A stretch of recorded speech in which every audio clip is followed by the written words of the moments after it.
வணக்கம் சான்றோர்களே, வணக்கம். நான் உங்கள் அம்சி அனில்குமார் பேசுகிறேன்.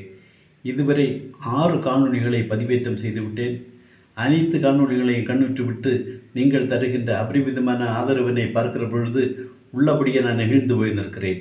இன்றைய நம்முடைய ஊர் பெயர் சொல்வோம் என்கின்ற நிகழ்ச்சியில் எங்கள் குவலயம் போற்றுகின்ற குமரி மாவட்டத்தில் அமைந்திருக்கக்கூடிய மூவாற்று முகம் என்று சொல்லக்கூடிய ஊர் பற்றி சற்று பார்ப்போம்.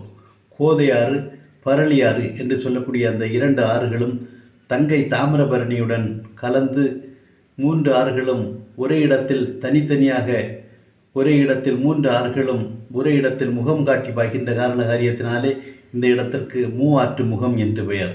அந்த மூவாற்று முகத்தினுடைய சிறப்பு என்னவென்று சொன்னால், ஆடி அமாவாசையை முன்னிட்டு பலி தர்மம் விடக்கூடிய பக்தர்கள் தன்னுடைய முன்னோர்களை நினைத்து இந்த இடத்தில் பலி தர்மம் விடுகிறார்கள் என்பது மூவாற்று முகத்தின் சிறப்பு.